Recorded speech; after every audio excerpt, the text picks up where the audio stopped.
අයිබෝන් පුතේ හැමෝටම අපි අද කතා කරන්නේ මේ වීඩියෝ එකෙන් අපේ 16 වෙනි පාඩම ත්‍රිකෝණයක කෝණ කියන පාඩම.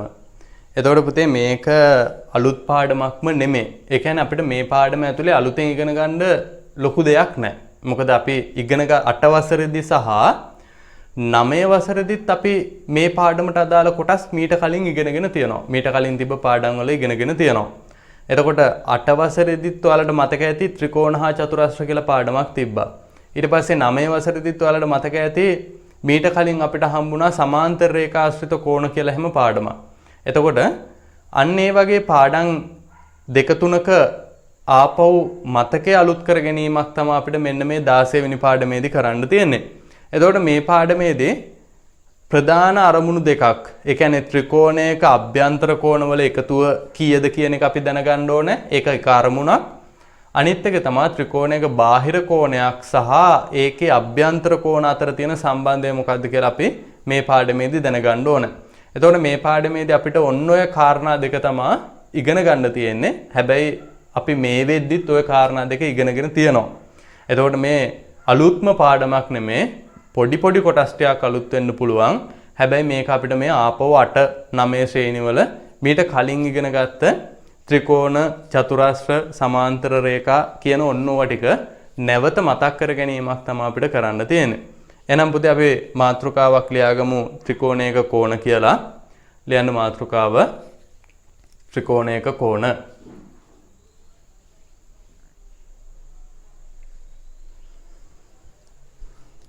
හරි. දැන් මේකෙදිත් මම ඔයාලට කලින් අපි වසරවල් වල ඉගෙන ගත්ත පොඩි කාරණා ටිකක් මතක් කරලා ඉන්නම්. ප්‍රතිමුඛ කෝණ කියන්නේ මොනවද? ඊට පස්සේ බද්ධ කෝණ සරල රේඛාවක් මත බද්ධ කෝණ මොනවද? ඊළඟට සමාන්තර රේඛා දෙකක් ආශ්‍රිතව හැදෙන කෝණ මොනවද? ඕනේ නම් අනුපූරක පරිපූරක කෝණ කියන්නේ මොනවද? අන්න ඒවා ටික මම ආපහු සැරයක් ඔයාලට මතක් කරලා දීලා ඉන්නම්. ඒ ටික අපි ඉක්මනට මතක් කරගමු. ඒ ටික මතක් කරගන්න මම මේ වීඩියෝ එක ගොඩක් දිගට අදින්නේ නැහැ. ඒ ටික ඉක්මනට කියලා දෙනවා. කාට හරි කෙනෙකුට ඒවා තව පැහැදිලිව දැනගන්න ඕන නම් පුතේ මේ මගේ channel එකේ තියෙනවා 8 වසරට අදාළව ත්‍රිකෝණ හා චතුරස්‍ර කියලා දාපු පාඩමක්.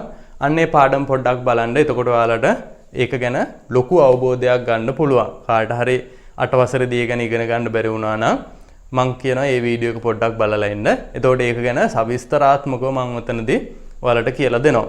හරි. මේකෙදි මම පොඩ්ඩක් ඔයාලට මේක ආපහු මතක් කරලා දීමක් විතරයි කරගෙන යන්නේ. එහෙනම් මම මේක ඉක්මනට කරගෙන යනවා. එහෙනම් පුතේ අපි ත්‍රිකෝණයක කෝණ කියන කොටසට යන්න කලින් මෙන්න මේ පහුගිය ටික මතක් කරගමු. ලියන්න පළවෙනි රෝම ඉලක්කම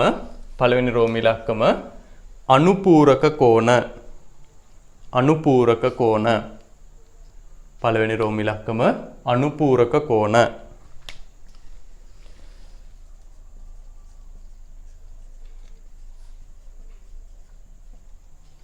හරි. මෙන්න මේ විදිහට බලන්න මම කෝණ දෙකක් ඇඳලා තියෙනවා. එක කෝණයක අගය අංශක 65යි. අනිත් කෙනාගේ අගය අංශක 25යි. හරි.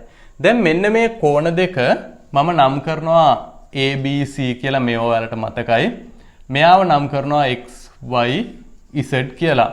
එතකොට පුතේ මෙන්න මේ මම ගත්ත ABC කෝණයට මම XYZ කියන කෝණය එකතු කරොත් බලන්න ABC කියන කෝණයේ අංශක 65ක් තියෙනවා.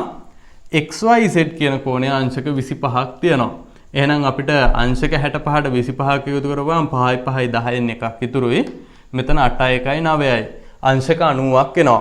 මෙන්න මේ විදිහට පුතේ ඕනෑම කෝණ දෙකක එකතුව අංශක 90ක් වෙනවා නම් කෝණ දෙකක එකතුව අංශක 90ක් වෙනවා නම් අයන්නෙන් 90 අන්නේ කෝණ යුගලය අයන්නෙන් අනුපූරක කෝණ කියලා අපි හඳුන්වනවා. පටල ගන්න එපා. 90ක් වෙන්නේ අනුපූරක. දෙකම අයන්නෙන් පටන් ගන්න. එහෙනම් කෝණ යුගලයක ඓක්‍යය එකතුව. ඓක්‍ය කියන්නේ එකතුවටනේ. එකතුව අංශක 90ක් වෙනවා නම් අපි කියනවා අන්නේ කෝණ යුගලය අනුපූරක කෝණ යුගලයක් කියලා. හරි. එහෙනම් අපි ඉක්මනට මේ දෙක ඇඳගෙන මෙන්න මේ කාරණාව ලියා ගන්න. දැන් පුතේ මේ හැම අවස්ථාවෙදීම මම කියන්නේ නැහැ මේ බෝඩ් එකේ මම ලියන ඒවා ඔයාලට ලියා ගන්න දෙද්දි ඔයාලා වීඩියෝ එක නතර කරලා ඒක ලියාගෙන ඊළඟට බලන්න. හරි. එහෙමනම් මේක ඇඳගෙන මේක ලියාගෙන යටින් මෙන්න මේ විදිහට තරුවක් දාලා ලියන්න. රතු පාටින් තරුවක් දාලා නිල් පාටින් ලියන්න. ඒක රතු පාටින් ලියන්න එපා. රතු පාටින් තරුවක් දාලා ලියන්න මෙහෙම. දී ඇති කෝණ යුගලයක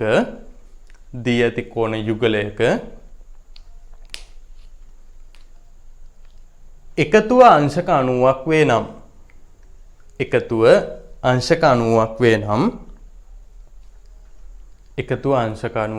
නම්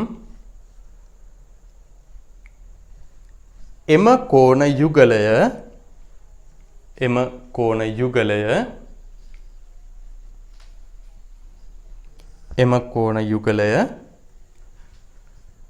අනුපූරක කෝණ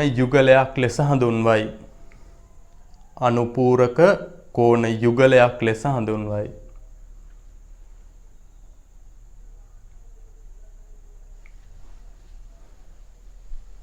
හරිනේ. ඊළඟට දෙවනි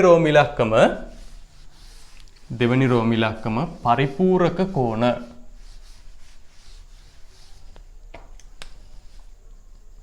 දෙවනි එක්කෙනා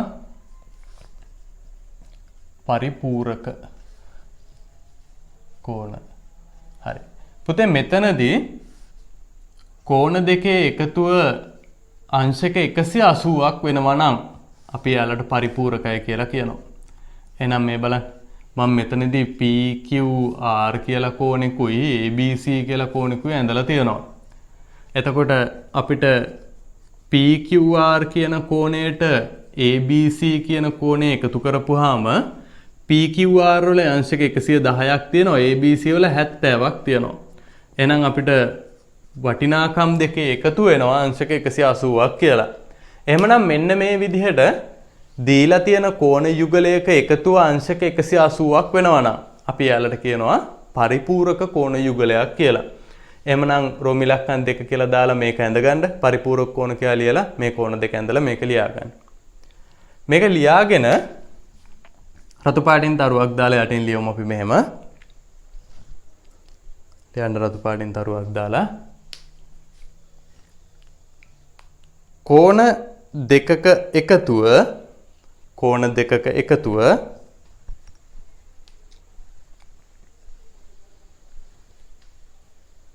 අංශක 180ක් වේ නම් කෝණ දෙකක එකතුව අංශක 180ක් වේ නම්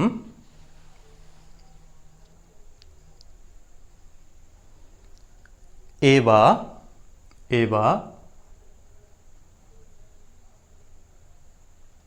පරිපූරක කෝණ යුගලයක් ලෙස හැඳින්විය හැකිය. ඒවා පරිපූරක කෝණ යුගලයක් ලෙස හැඳින්විය හැකිය.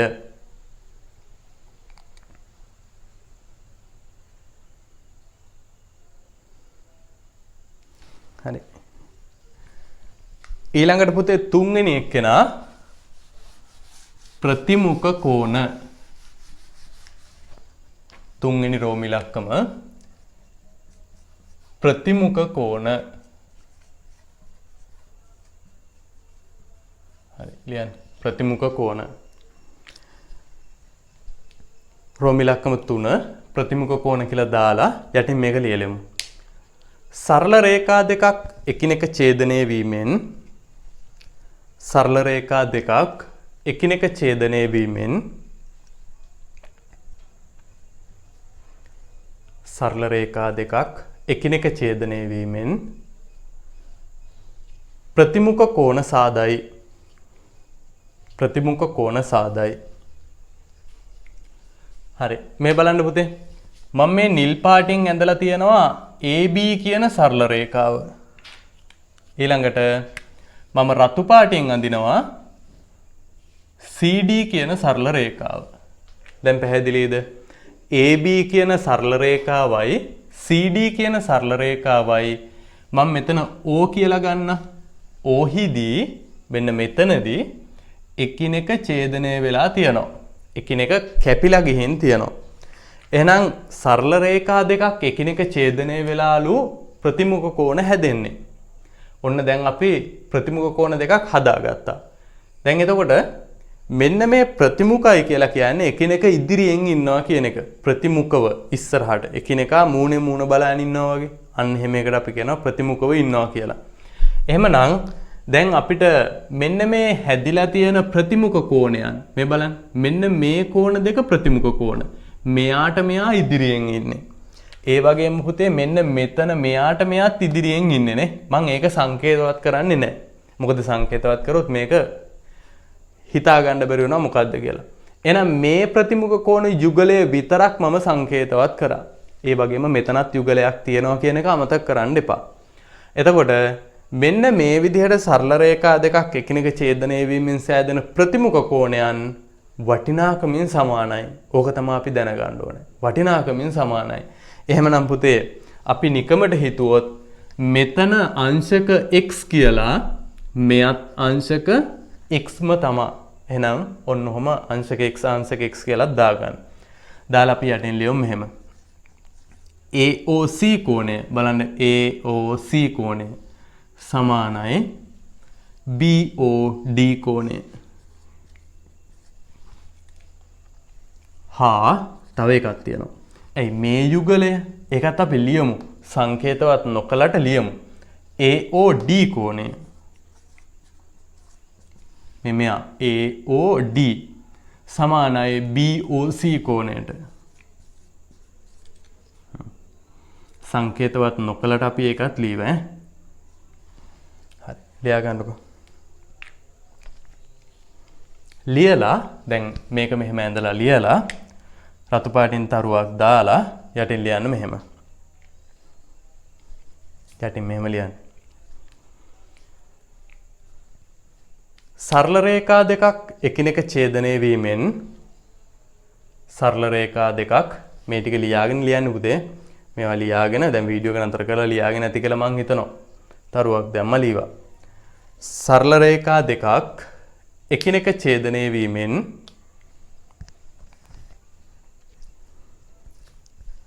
සෑදෙන ප්‍රතිමුඛ කෝණයන් අගයෙන් සමාන වේ. අගයෙන් සමාන වේ.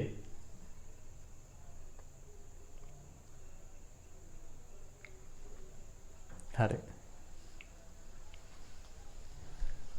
ඊළඟට 4 වෙනි එක්කෙනා රෝමි ඉලක්කම 4 ලියන්න සරල රේඛාවක් මත බද්ධ කෝණ. මන් දිග වැඩි හින්දා ලියන්නේ. මොකක්ද අපි ලියන්නේ රෝමි ඉලක්කම 4 සරල රේඛාවක් මත බද්ධ කෝණ. සරල රේඛාවක් මත බද්ධ කෝණ. හරි. මේකත් ඔයාලට මතක ඇති. පුතේ අපි සරල රේඛාවක් ගත්තොත් මෙන්න මේ විදිහට මම AB කියලා සරල රේඛාවක් ගන්නවා. මේ සරල රේඛාවේ මම O කියලා තැනක් ලකුණු කරනවා. දැන් මෙන්න මෙතනදී මම AOB කියන කෝණයේ අගය මැන්නොත් මේ අගය කීයද කියලා ඔයාලා දන්නවා. කීයද පුතේ? දැන් අපි ඉගෙන ගත්තා කෝණ වර්ග 5ක්. ඒවත් ඔන්න චුට්ටක් මතක් කරන්න ලියන්නේ. කෝණ වර්ග 5ක් අපි ඉගෙන ගත්තා. හිතන්න මගේ මෙන්න මේ උරිස්සේ ඉඳලා වැලමිටට තියෙන එක බාහුවක්, වැලමිටේ ඉඳලා මෙතෙන්ට තියෙන එක බාහුවක් කියලා හිතන්න. එහෙනම් මෙන්න මේ විදිහට තියෙන, ඒ කියන්නේ අංශක 90ට වඩා අඩු කෝණ, මේ අංශක 90ට වඩා අඩු ඒවට අපි කියවා සුළු කෝණී කියලා. හරියටම අංශක 90 ඒවට අපි කියවා ඍජු කෝණී කියලා. අංශක 90ත් 180ත් අතර ඒවට, ඒ කියන්නේ මෙහෙම වෙන්නෙත් නෑ 90 වෙන්නෙත් නෑ, ඒ අතර ඒවට අපි කියවා මහා කෝණී කියලා. ඒ වගේම හරියටම අංශක 180ක් වෙනවා නම් බලන්න මේ වගේ සරල රේඛීය නම් ඒකෙදි මෙතන කෝණය අංශක 180යි අපි කියවා යාලට සරල කෝණයක් කියලා. මේක අංශක 180ටත් වඩා වැඩි වෙනවා නම් අපි කියවා පරාවර්ත කෝණ කියලා. එහෙමනම් අපි දන්නවා මෙන්න මෙතන මේ සරල රේඛාව මත හැදිච්ච කෝණය අංශක 180යි කියලා. පුතේ දැන් මෙතනදි වෙන්නේ මේ මාතෘකාවේ හැටියට වෙන්නේ මේ සරල රේඛාවක් මත තියෙන කෝණය කෝණ දෙකකට හෝ තුනකට හෝ කිහිපයකට බෙදනවා. එහෙනම් මෙන්න මේ විදිහට බලන්න මම මේක මෙන්න මෙහෙම තවත් බාහුවකින් වෙන් කරනවා. දැන් මේ සරල කෝණය කොටස් දෙකකට බෙදුණා. මොකද්ද කොටස් දෙක? එකක් AOC කියන කෝණය, අනික BOC කියන කෝණය. එතකොට මෙන්න මේ සරල රේඛාව මත හැදිලා තියෙන බද්ධ කෝණයන් දෙකේ එකතුව කීයක්ද වෙන්නේ?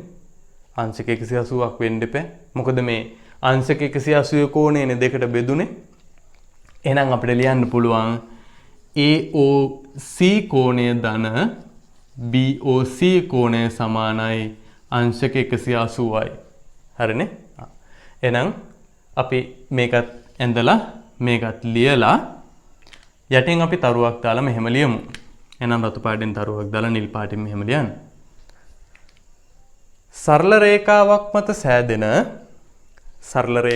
මත සෑදෙන යටින් ලියන්න රතු පාටින් තරුවක් දාලා නිල් පාටින් ලියන්න. සරල රේඛාවක් මත සෑදෙන බද්ධ කෝණයන්ගේ එතන පුතේ බද්ධ කෝණ දෙකක්ම වෙන්න ඕනේ නැහැ 3ක් 4ක් 5ක් වෙන්නත් පුළුවන් ඈ. ඒකයි මම බද්ධ කෝණයන්ගේ කියලා කියන්නේ. බද්ධ කෝණයන්ගේ එකතුව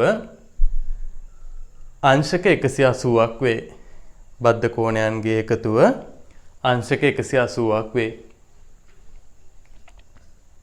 හරි. මම පාඩම් පටන් ගද්දිමත් කියවනේ දැන් මේවා ගැන තව සවිස්තරාත්මකව විස්තර ඕනනම් 8 වසරේ තියෙන පාඩම් බලන්න කියලා. ඒකෙදි මම මේ බද්ධ කෝණ හැදෙන හැටි හැමත් කියලා දෙනවා පුතේ. ඒ හින්දා ඒක බලනවා නම් හොඳයි කියලාත් මට හිතෙනවා. මේක බලන්න කලින්. එහෙම අවශ්‍යම කෙනෙක් ඉන්නවා නම් බලලා එන්න. ගැටලුවක් නැහැ. මොකද ඔයාලා 8 වසරෙත් ඉගෙනගෙන නැහැ හරියට. නේද? ඒ හින්දා දැන් 9 වසරේ කොටස් සමහරට අමාරු වෙන්නේ ඒක වෙන්න පුළුවන්. එහෙනම් 8 වසරේ පාඩම් ටික බැලුවා කියලා වරදක් නැහැ. හරි. ඊළඟට අපිට තවත් කොටස් කීපයක් මතක් කරගන්න තියෙනවා. ඒකේ වැදගත්ම කොටස් ටික තමයි මේ සමාන්තර රේඛා ආශ්‍රිතව හැදෙන කෝණ. අපි සමාන්තර රේඛා ආශ්‍රිතව හැදෙන කෝණ වර්ග 3ක් 9 වසරේදී ඉගෙන ගත්තා. 9 වසරේදීම ඉගෙන ගත්ත පළවෙනි වාරේ. එතකොට ඒ තුන් දෙනා ගැනත් අපි පොඩි මතක් කිරීමක් කරගමු. මොකද එහෙම වුණොත් අපිට මේ පාඩමෙන් අහන ගණන් ටික හදන්න ලේසියි. ඒ හින්දා අපි ඒකත් චුට්ටක් මතක් කරගමු. හරි. ලියන්න එහෙනම් රෝමිලක්කම 5. රෝමිලක්කම 5 කියලා දාලා ලියන්න. සමාන්තර රේඛා ආශ්‍රිත කෝණ. රෝමිලක්කම 5 සමාන්තර රේඛා ආශ්‍රිත කෝණ.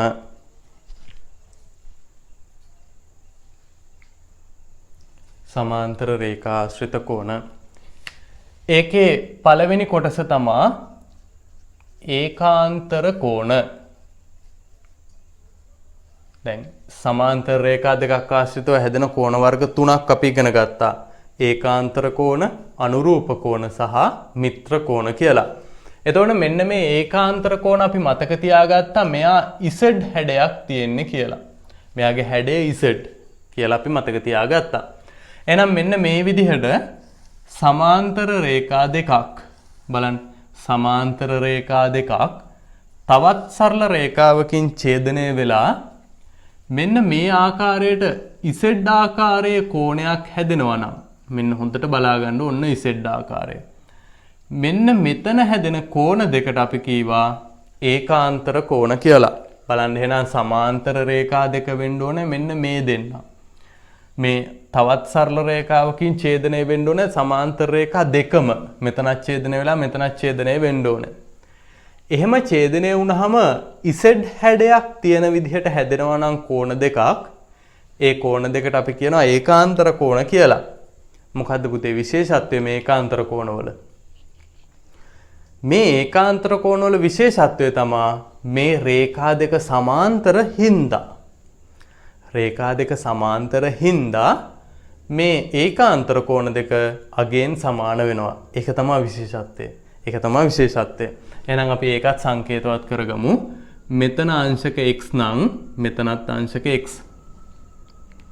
හරි. එහෙනම් අපි මේක ඇඳලා රතු පාටින් තරුවක් දාලා යටින් මෙහෙම ලියනවා. රතු පාටින් තරුවක් දාලා එහෙනම් අපි යටින් ලියමු මෙහෙම. යටින් ලියන්න මෙහෙම. සමාන්තර රේඛා දෙකක් ආශ්‍රිතව සෑදෙන සමාන්තර රේඛා දෙකක් ආශ්‍රිතව සෑදෙන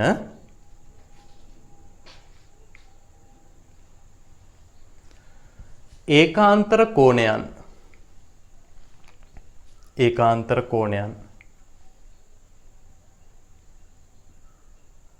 වටිනාකමින් සමාන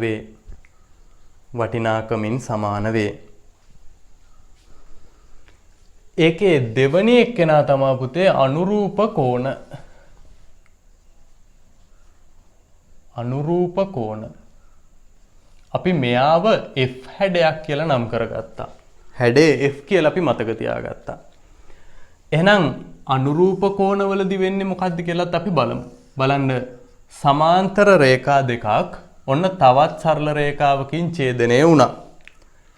ඡේදනය වෙලා F හැඩයක් සහිතව කෝණ දෙකක් හදනවා නම් බලන්න F හැඩයක් තියෙනවනේ මෙන්න මෙතන මේ තියෙන්නේ. F හැඩයක් සහිතව කෝණ දෙකක් හදනවා නම් අපි මේ කෝණ දෙකට කීවා අනුරූප කෝණ කියලා. එතකොට අනුරූප කෝණවලත් මේ ඒකාන්තර කෝණ වගේම වටිනාකම් සමාන වෙනවා. එහෙනම් මෙතන අංශක y නම් මෙතනත් අංශක y වෙනවා. හැබැයි එහෙම වෙන්න නම් මේ රේඛා දෙක සමාන්තර විය යුතුමයි ඔව්. දැන් සමාන්තර නොවන රේඛා දෙකක් තවත් රේඛාවකින් ඡේදනය වෙලත් අනුරූප කෝණ හැදෙන්න පුළුවන්. මෙන්න මේ වගේ මේ. දැන් මේ දෙක සමාන්තර නැහැනේ. හැබැයි මෙතන F අකුරක් වගේ නැද්ද? මේ බලන්නකො F අකුරක් වගේ තියෙනවනේ. එතකොට මෙතනයි කෝණ දෙකක් හැදෙනවා. හැබැයි මේ දෙන්න සමානද? නැහැ, සමාන නැහැ. එතන අනුරූප කෝණ වුණාට ඒවා සමාන නැහැ. එහෙනම් අනුරූප කෝණ සමාන වෙන්න නම් මොකද වෙන්න ඕනේ? අනිවාර්යෙන්ම රේඛා දෙක සමාන්තර වෙන්න ඕනේ. හරි. එහෙනම් අපි ඔකත් අඳිමු. ඔය මම අඳිනවා වගේම පාට වෙනස් කරලා අඳගන්න. මේක පැන්සලෙන් ඇඳලා මෙහෙම වෙන නිල් පාටකින් හරි රතු පාටින් හරි මේ F අකුර Z අකුර පැහැදිලිව පේන්න ඇඳගන්න. හරි. අපි රතු පාටින් තරුවක් දාලා එහෙනම් යටින් ලියමු මෙහෙම.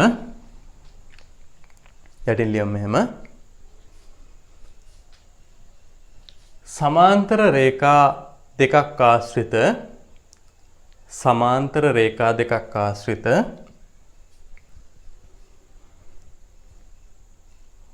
අනුරූප කෝණයන් සමාන්තර රේඛා දෙකක් ආශ්‍රිත අනුරූප කෝණයන් මොකද වෙන්නේ? වටිනාකමින් සමාන වේ. අනුරූප කෝණයන් වටිනාකමින් සමාන වේ. අපිට සමාන්තර රේඛා ආශ්‍රිතව හම්බෙන තුන්වෙනි වර්ගය තමයි මිත්‍ර කෝණ. හරි. ඒකට නම් අපි විශේෂ හැඩයක් මතක තියාගන්නේ නැහැ. ඕනේ නම් C අකුරක හැඩය කියලා මතක තියාගන්න පුළුවන්. ගැටලුවක් නැහැ. හරි. එතකොට මිත්‍ර කෝණ දෙකක මේ ඒකාන්තර සහ අනුරූප කට්ටියත් එක්ක පොඩි විශේෂත්වයකුත් තියෙනවා. මොකද මෙයාගේ මේ මිත්‍ර කෝණ සමාන වෙන්නේ එහෙම නැහැ. වැරදියට තේරුම් ගන්න එපා. දැන් මේ බලන්න. මෙන්න මේ සමාන්තර රේඛා දෙක අතර මම කියවනේ C අකුරක් හැඩයට ඕනනම් මතක තියාගන්න පුළුවන් කියලා. මේ බලන්නකො C අකුරක් වගේනේ නේ ටිකක්. එතකොට මෙන්න මේ සමාන්තර රේඛා දෙක අතර හැදෙන මෙන්න මේ කෝණ දෙකට අපි කියනවා මිත්‍ර කෝණ කියලා. හැබැයි මේ මිත්‍ර කෝණවල වටිනාකම් සමාන වෙන්නේ නැහැ. මේ දෙන්න සමාන්තර රේඛා වෙන හින්දා මෙන්න මෙහෙම විශේෂයක් තියෙනවා. අපි මෙයාට x කියලා දාමු, මෙයාට y කියලා දාමු. විශේෂත්වය තමයි ඒක රතු පාටින් මම ලියන්නම්. මේ x කෝණයට y කෝණය එකතු කරපුවාම අංශක 180ක් හම්බ වෙනවා. ඔක තමයි විශේෂත්වය. ඔක තමයි මිත්‍ර කෝණවල තියෙන විශේෂත්වය. එහෙනම් මිත්‍ර කෝණ දෙකක එකතුව කීයද? 180යි. හැබැයි එහෙම වෙන්න නම් මේ රේඛා දෙක මොකද වෙන්න ඕන? සමාන්තර වෙන්න ඕන. නැත්තම් 180ක් වෙන්නේ නැහැ. නැත්තම් මිත්‍ර කෝණ හැදෙනවා. අර මේ වගේම තමයි. හැබැයි 180ක් වෙන්නේ නැහැ. හරි. එහෙමනම් අපි මේකෙත් රතු පාටින් තරුවක් දාලා යටින් ලියමු. විශේෂත්වය ලියන්න එන රතු පාටින් තරුවක් දාලා සමාන්තර රේඛා ආශ්‍රිත සමාන්තර රේඛා ආශ්‍රිත මිත්‍ර කෝණයන්ගේ එකතුව සමාන්තර රේඛා ආශ්‍රිත මිත්‍ර කෝණයන්ගේ එකතුව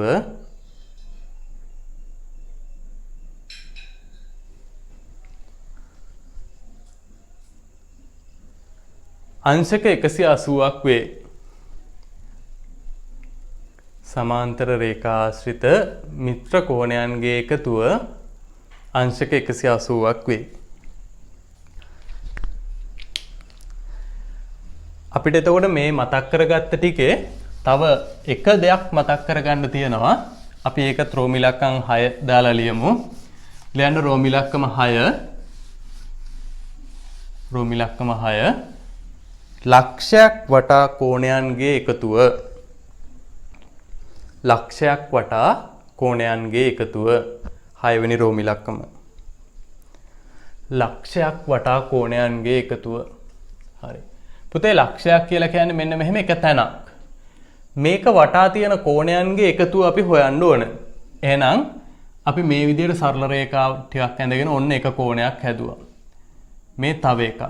දැන් එහෙනම් මෙතන කෝණ බලන්න 1 2 මම තව එකක් අඳින්න 1 2 3 4ක් තියෙනවා මේ ලක්ෂය වටා කෝණ.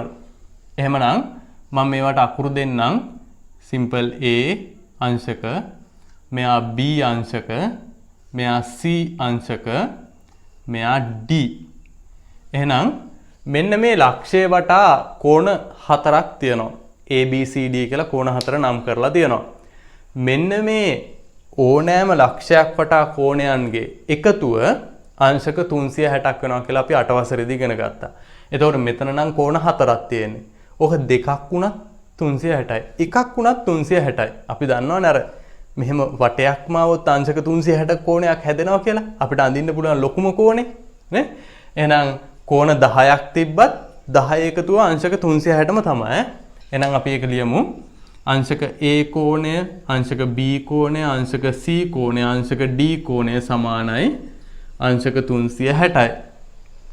එහෙනම් මේක ඇඳගත්තා.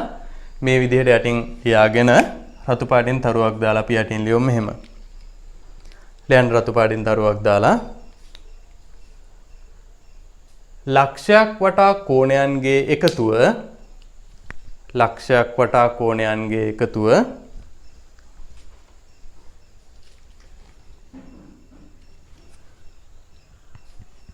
अंशक 360ක් වේ. ලක්ෂයක් වටා කෝණයන්ගේ එකතුව अंशक 360ක් වේ.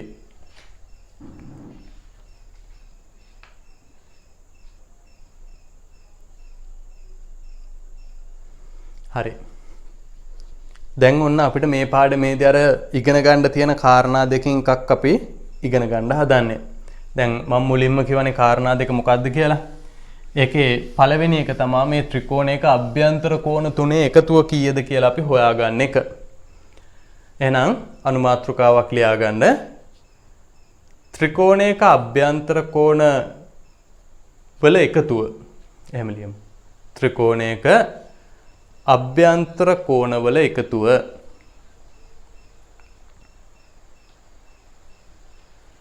ත්‍රිකෝණයක අභ්‍යන්තර කෝණ වල එකතුව.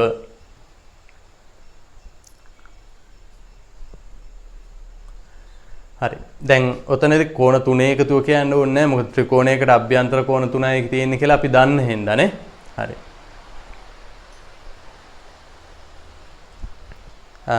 අපි ඉස්සෙල්ලා ත්‍රිකෝණයක් ඇඳගමු. අඳින්නකො මෙන්න මෙහෙම ත්‍රිකෝණයක්. අපි ඒක නම් කරනවා ABC කියලා. එතකොට මේකේ මෙන්න මෙතන ABC කියලා කෝණයක්, BAC කියලා කෝණයක්, ACB කියලා කෝණයක් විදියට කෝණ තුනක් හැදෙනවා. හරි. එහෙනම් ABC කියලා ත්‍රිකෝණයක් ඇඳගන්න මේක ඕනෑම වර්ගයක් වෙන්න පුළුවන්. ඒ කියන්නේ සුළු කෝණී, මහා කෝණී, ඍජු කෝණී, එහෙම නැත්නම් පාදනුව ගත්තාම සමපාද, සමද්විපාද, විෂමපාද ඔය කියන ඕනෑම ආකාරයේ ත්‍රිකෝණයක් වෙන්න පුළුවන්. ඕනෑම එකක් අඳින්න අයිති ඔයාලට තියෙනවා. හරි. දැන් මේ ත්‍රිකෝණයේ අභ්‍යන්තර කෝණ තුන සලකපුවාම එකක් තමයි හොඳට බලාගන්න මෙන්න මෙයා ABC කියන කෝණය. එහෙනම් මම ලියනවා ABC කෝණය. අනිත් එක තමයි මෙන්න මෙයා. එයා අපිට ACB කියලා නම් කරන්න පුළුවන්. එහෙනම් එකතු කිරීම ACB. දැන් එහෙනම් මේ කෝණ දෙක එකතු කරා. තව එකක් තියෙනවා මෙන්න මෙයා. එයාව අපිට BAC කියලා නම් කරන්න පුළුවන්. CAB කියන්නත් පුළුවන් කාට හරි. එහෙනම් අනිත් එක BAC. හරි. දැන් එහෙනම් මේ අපි ඇඳගත්ත ABC ත්‍රිකෝණයේ අභ්‍යන්තර කෝණ තුන එකතු කරනවා කියලා ඔන්න අපි ලියලා තියෙනවා. මේ එකතුව සමාන වෙනවා අංශක 180ට. පුතේ මේක අපි දන්නවා. මේක 7 වසරේ ඉඳලා දන්නවා නේ. හැබැයි අපිට 9 වසරේත් ආයෙ ඔන්න ඉගෙන ගන්න තියෙනවා. මං කියේ ඒකනේ මේක හරි ලේසි. අපි ඉගෙන ගත්ත දන්න දේවල්මයි කියලා. එහෙනම් ඕනෑම ත්‍රිකෝණයක අභ්‍යන්තර කෝණ තුනේ එකතුව අංශක 180යි. ඕක තමයි අපිට ප්‍රමේයයක් විදියට ඉගෙන ගන්න තියෙන්නේ. අපි මේක ඇඳලා මෙන්න මේ කතාව ලියා ගන්නකො. ඊට පස්සේ අපි ඕක ප්‍රමේයයක් විදියට ලියමු.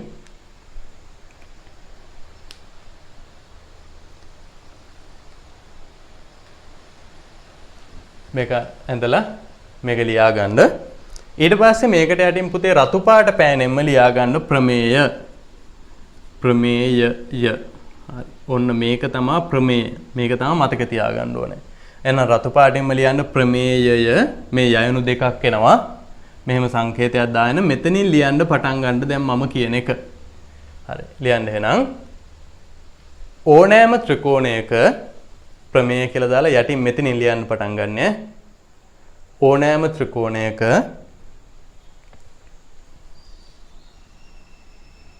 අභ්‍යන්තර කෝණ තුනෙහි ඓක්‍යය කියන්නේ එකතුව ඒක අපි දන්නවා. අභ්‍යන්තර කෝණ තුනෙහි ඓක්‍යය අංශක 180ක් වේ. අංශක 180ක් වේ.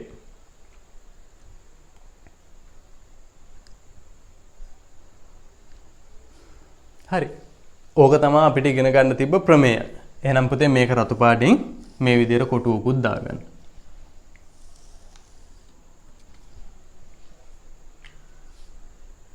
දැන් එහෙනම් අපි දන්නවා ඕනෑම ත්‍රිකෝණයක අභ්‍යන්තර කෝණ තුනේ එකතුවේ අංශක 180ක් වෙනවා කියලා. අපි මේකට අදාළව උදාහරණ දෙකකුත් කරමු. කොහොමද අපිට ගණන් මේකෙන් අහන්න පුළුවන් කියලා අපි දැනගන්නත් එපා. එහෙනම් අපි උදාහරණ දෙකක් කරමු. මේ පළවෙනි උදාහරණය මේක හරි සරල එකක්. මේ බලන්න. මේකේ මම මෙන්න මේ කෝණය අංශක 100යි කියලා දෙනවා. ඒ කියන්නේ මහා කෝණී එකක්. මෙයා දෙනවා අංශක 25යි කියලා. නෑ 35ක් කියලා දෙන්න. මෙයා අංශක 35ක් කියලා දෙනවා. මෙන්න මේ කෝණය මම x කියලා දෙනවා. මට ඕනේ ඔන්න ඔය x කියන කෝණයේ අගය. මතක තියාගන්න පුතේ මේ වගේ ගානක් හදද්දී සමීකරණයක් මේ විදිහට ගොඩනගලා ගාන හදන්න. එතකොට වරදින්නේ නැහැ. එහෙනම් සමීකරණයක් අපිට ගොඩනගා ගන්න පුළුවන් අංශක 100 අංශක 35 අංශක x එකතු කිරීම ওই තුන් දෙනා එකතු කරපුවාම සමාන වෙනවා 180ට කියලා. එහෙනම් මේ විදිහට මේ බලන්න. අංශක x කියන කෝණයට එකතු කරන්න ඕනේ 100 කියන කෝණයයි අංශක 35 කියන කෝණයයි. හරිනේ. එහෙනම් මේ කෝණ තුනේ එකතුව සමාන වුණා අංශක 180ට. ඉතින් මේ රාජකාරියට මේ පියවර ලියන එකට තමයි පුතේ අපි කියන්නේ සමීකරණය ගොඩනගා ගන්නවා කියලා. ඉතින් ඕක ගොඩනගා ගත්තාම වැඩේ ලේසියිනේ. නැත්තම් කාට හරි හිතලත් හදන්න පුළුවන්. මේ දෙක එකතු කරා 135යි 180න් 135ක් අඩු කරපුවාම එන උත්තරේ x ට සමානයි කියලා කියන්න පුළුවන්. ඉතින් ඒකම තමයි මේ කරන්නේ. මේ තුන් දෙනාම එකතු කරපුවාම 180යි. එතකොට අපිට පුළුවන් සජාතීය පද එකතු කරගන්න 135යි කියලා. මේ බලන්නකෝ. අර හිතෙන් කරන වැඩේම අපි ගණිතයේ විදිහට සමීකරණයක් ලියලා හදනවා. මේ ධන 135 ඍණ 135 වෙනවා. එහෙනම් x කියන කෝණය අපිට එනවා 180න් 135ක් අඩු වුනහම අංශක 45යි කියලා අපිට x වල අගය එනවා. හරි. ඔන්න ඔය වගේ ගණන් අපෙන් අහන්න පුළුවන්. අපි තව චුට්ටක් මේක සංකීර්ණ කරගත්ත ගානකුත් හදමු. මේක ලියා ගන්න උදාහරණයක කියලා.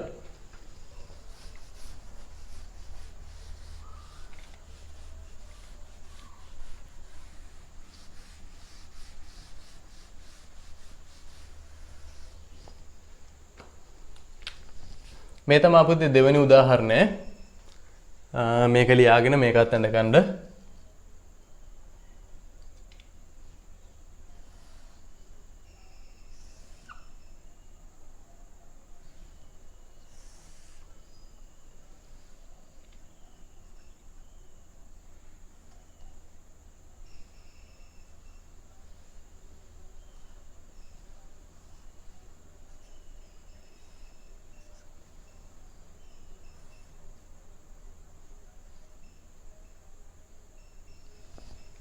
හරි දෙවෙනි උදාහරණය ඔන්න ඔහොම දීලා තියෙන්නේ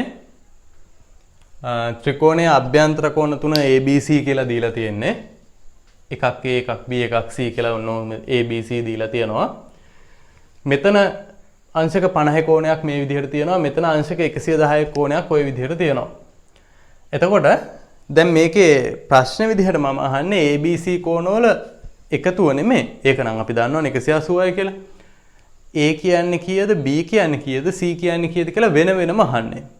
එහෙනම් අපි අර කලින් ඉගෙන ගත්ත අර මතක් කිරීම ටිකක් මම රෝමී ලක්ෂණ 1 2 3 4 5 6 කියලා ඉගෙනුවේ. ඒවා දැන් ඕන වෙනවා. ඒකයි ඒවා කලින් ඉගෙනුවේ. එහෙනම් ඒ වගේන් මතක් කරගන්නකෝ මෙන්න මේ A අකුරේ අගය හොයාගන්න ක්‍රමයක්. A සමානයි කීයද? අංශක 50යි නේද පුතේ? හේතුව මෙතන ප්‍රතිමුඛ කෝණ. මේ සරල රේඛා දෙකක් ඡේදනය වෙලා මෙතන ප්‍රතිමුඛ කෝණ දෙකක් හැදිලා තියෙන්නේ. එහෙනම් ඒ වලගේ අංශක 50යි.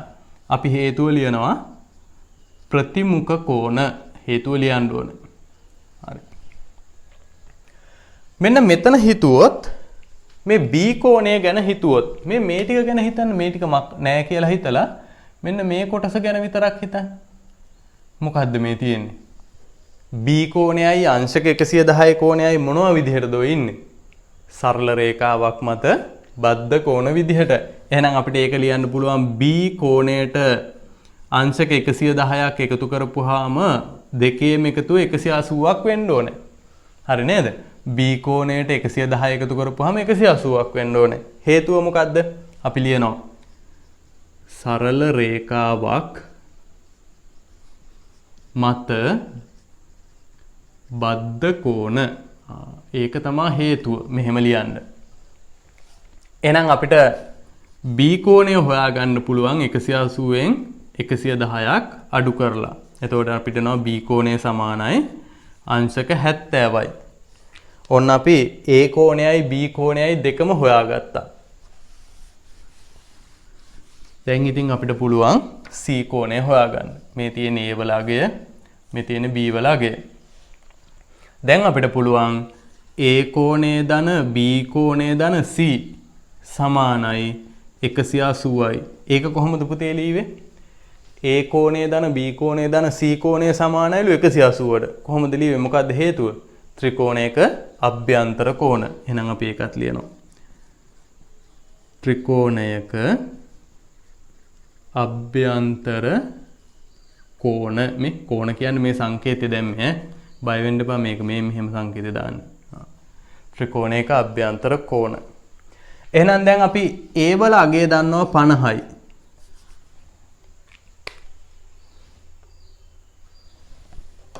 අපි A වල අගය දන්නවා 50යි. B වල අගය දන්නවා 70යි. C වල අගය දන්නේ නැහැ. 180ට සමාන කරනවා. බලන්න 50යි 70යි අංශක 120ක් වෙනවා. එහෙනම් අපිට පුළුවන් මේ 120 ඍණ 120යි කියලා එහා පැත්තට ගෙනිච්චාම C වල අගයනවා අපිට අංශක 60යි කියලා. හරි. ඔන්න අපි ABC කියන කෝණ තුනේම අගයන් හොයාගත්තා. හරි. දැන් මීට අමතරව අපි 8 වසරේදී තවත් පොඩි කොටසක් ඉගෙනගෙන තියෙනවා මේ චතුරස්‍රයක අභ්‍යන්තර කෝණවල එකතුවත් අපි 8 වසරේදී ඉගෙන ගත්තා. මම ඒකත් පොඩ්ඩක් අමතර දැනුමක් විදියට ඔයාලට මෙතනදී කියලා දෙන්නම්. එහෙනම් ලියන්නකො යටින් අමතර දැනුම කියලා. අමතර දැනුමට එහෙම ලියන්නකො. අමතර දැනුමට කියලා පොඩි අනුමාත්‍රකාවක් වගේ ලියන්න මේකට යටින්. දැන් මේක හදාගෙන මේ උදාහරණ දෙක හදාගෙන ඒකට යටින් ලියන්න අමතර දැනුමට. ඒක එතකොට මේ 9 වසරේදී උගන්වන්න නෑ. හැබැයි 8 වසරේදී ඉගෙනගෙන තියෙන හින්දා මම පොඩි මතක් කිරීමක් කරන්නේ. ඒ හින්දා තමයි ඒක අමතර දැනුමට කියලා මම කියලා දෙන්නේ. හරි. ලියන්න එහෙනම් යටින් මෙහෙම. ඕනෑම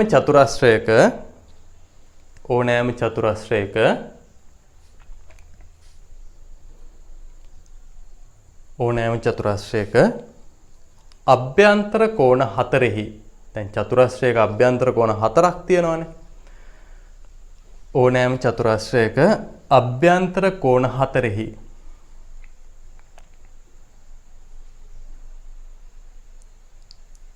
එකතුව අංශක 360ක් වේ. අංශක 360ක් වේ. එහෙමනම් පුතේ පටල ගන්න එපා. ත්‍රිකෝණයක කෝණ 3යි අභ්‍යන්තරයේ තියෙන්නේ 3 දෙනාගේ එකතුව 180යි.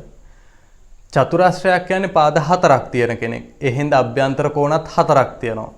එතකොට ඒ අභ්‍යන්තර කෝණ 4 එකතුව අංශක 360ක් වෙනවා. අමතක කරන්න එපා. පටල ගන්න එපා. හරි.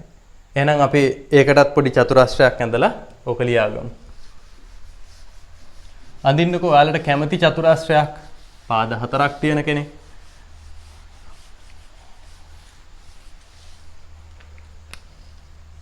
මම අඳිනවා මෙන්න මෙහෙම කෙනෙක්. මෙයාගේ අපි අභ්‍යන්තරයට දාමු ABCD කියලා ලේසිය එතකොට අපිට. හරි. ඔන්න මම අභ්‍යන්තර කෝණ 4ක් දැම්මා ABCD කියලා. එහෙනම් චතුරස්‍රයක අභ්‍යන්තර කෝණ 4 එකතුව දැන් අංශක 360යි කියලා අපි අමතර දැනුම කොටස යටතේ ලීවා. ඒක යටතේ මේ රූපය ඇඳගෙන අපි ඒක ලියාගමු මෙහෙම. A කෝණයේ ධන B කෝණයේ ධන C කෝණයේ ධන D කෝණය සමානයි අංශක 360යි. හරි. ලියලා උකත් යටින් ලියා ගන්න ඇඳලා.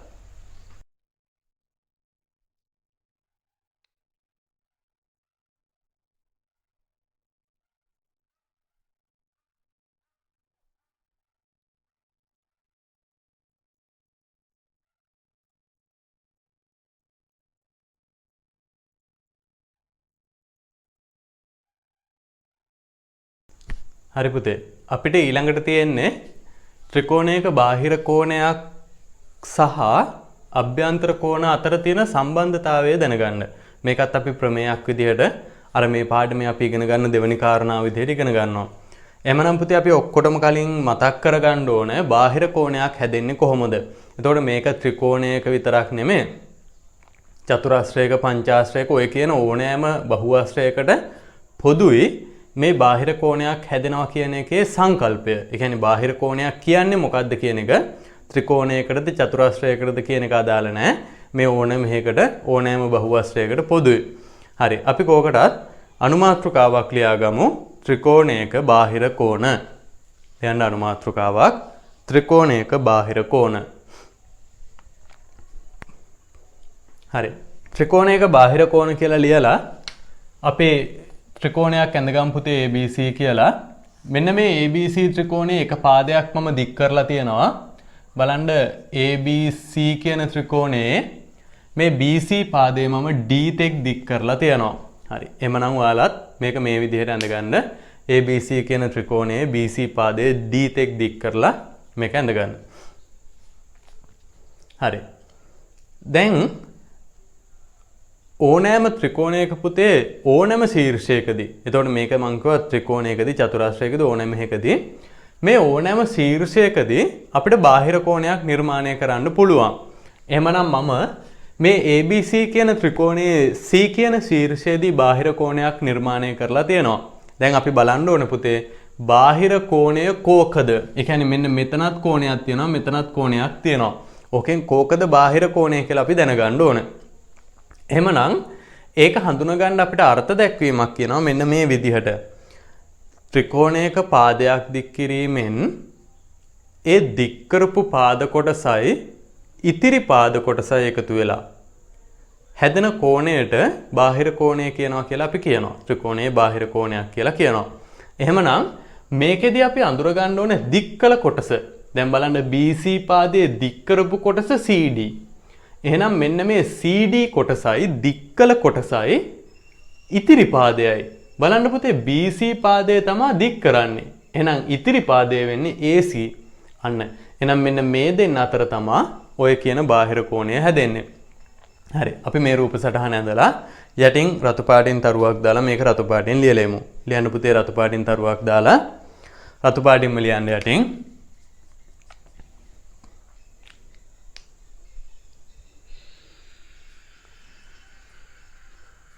ලියන්න.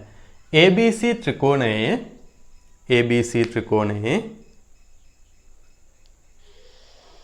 මේක පුතේ අපි නිල් පාටින් ලියමුද? හරි මේ පොඩ්ඩක් මට ඒක චුට්ටක් මිස් වුණා. මෙතන තරුව පොඩ්ඩක් කපලා දාන්නකො පුතේ. තරුව තිබ්බත් නම් කමක් නැහැ. ඒක කපලා හරි දාන්නකො. දාලා නිල් පාටින් මේ කාරණාව ලියලා ඉන්න. පස්සේ අපි රතු පාටින් ලියමු. හරි නිල් පාටින් ලියන්න මෙහෙම. ABC ත්‍රිකෝණයේ මේකට යටින් නිල් පාටින් ලියන්න. ABC ත්‍රිකෝණයේ BC පාදය D තෙක් දික් කර ඇත. BC පාදය D තෙක් දික් කර ඇත.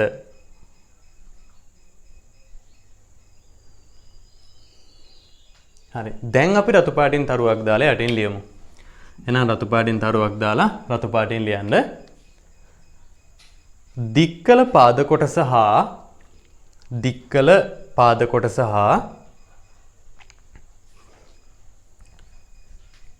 දික්කල පාද කොටස හා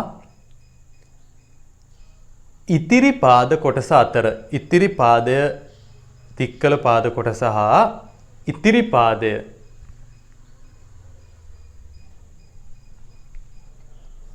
එකතු වී දික්කල පාද කොටස හා ඉතිරි පාදය එකතු වී එම ශීර්ෂයේදී බාහිර කෝණයක් සාදයි. හරි. මම දැන් දික් කරපු පාද කොටසයි ඉතිරි පාද කොටසයි රතු පාටින් ඔයාලට ඇඳලා පෙන්නන්න. මේ බලන්න පුතේ BC පාදයේ දික් කරපු පාද කොටස තමයි මේ CD කියලා කියන්නේ. එතකොට දික් කරේ කාවද? BCව. එතකොට මේ C කියන ශීර්ෂයේදී ඉතිරි පාදය කවුද? ඉතිරි කෙනා තමයි AC. එහෙනම් මෙන්න මේ ඉතිරි පාදයයි බලන්න ඉතිරි පාදය කියන්නේ දික් කරපු නැති අනිත් කෙනා. දැන් අපි දන්නවා ඕනෑම ශීර්ෂයකදී පාද කොටස් දෙකක් හම්බෙලා තියෙනවා. ඒකෙන් එකක් දික් කරනවා. එකක් ඉතිරි කෙනා. එහෙනම් දික් කළ පාදයයි ඉතිරි පාදයයි අතර බාහිර කෝණය හැදෙනවා. එහෙනම් මේ තියෙන්නේ ඔය කියන බාහිර කෝණය. හරි. පුතාලා දැන් මේක තව එකක් අඳින්න ඕනේ. මේ රූපය ආපහු අලුතෙන් අඳින්න ඕනේ. අර කලින් රූපයෙන් මේක අඳින්න එපා. ආපහු මේ රූපය ඇඳලා මේ පාද දෙක රතු පාටින් දාගෙන මෙතන මේ කෝණය ලකුණු කරගෙන මෙයාට දාගන්න බාහිර කෝණය කියලා. හරි මේක ඇඳ ගන්නකෝ. වෙනම එකක් අඳින්න ඕනේ. අර රතු පාටින් ලියපු එකට යටින් ආපහු මේක අඳින්න ඕනේ. එහෙනම් මේකට ඊතලයක් ගහලා ලියාගන්න බාහිර කෝණය. බාහිර කෝණය කියලා ලියාගන්න.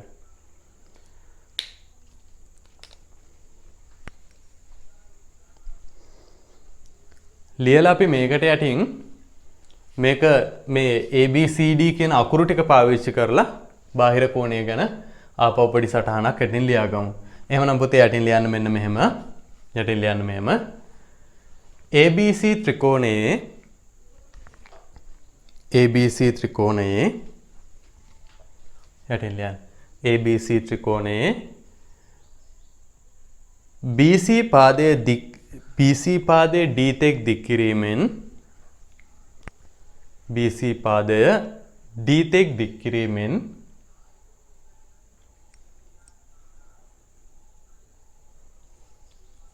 BC පාදය D තෙක් දික් කිරීමෙන් සෑදුණු CD පාද කොටස හා සෑදුණු CD පාද කොටස හා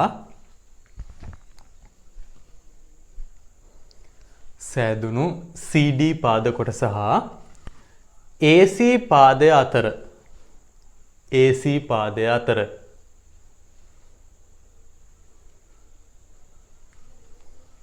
AC පාදය අතර ACD බාහිර කෝණය සෑදී ඇත. ACD බාහිර කෝණය සෑදී ඇත.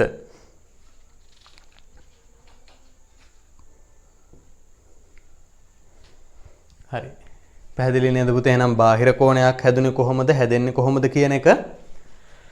දැන් අපිට මෙන්න මේ බාහිර කෝණය, මේ හැදිච්ච බාහිර කෝණයයි මේ ත්‍රිකෝණයේ අභ්‍යන්තර කෝණයයි අතර සම්බන්ධතාවයක් ගොඩනගන්න ප්‍රමේයයක් ඉගෙන ගන්න තියෙනවා. අපි මේකට කියනවා බාහිර කෝණ ප්‍රමේය කියලා. හරි. ඒක ටිකක් මතක තියාගන්න. එහෙමනම් අපි රතු පාටින් ලියමු ප්‍රමේය කියලා. ලියන්න ප්‍රමේයය. ප්‍රමේය ලියන්න.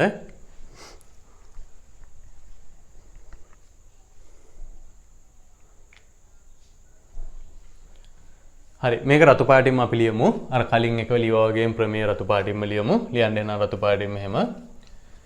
ත්‍රිකෝණයක පාදයක් දික් කිරීමෙන් සෑදෙන රතු පාටින් ලියාගෙන යන්න.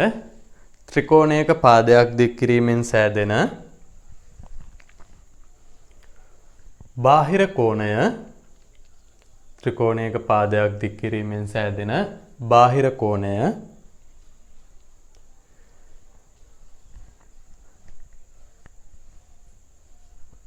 බාහිර කෝණයේ අගය, ත්‍රිකෝණයක පාදයක් දික් කිරීමෙන් සෑදෙන බාහිර කෝණයේ අගය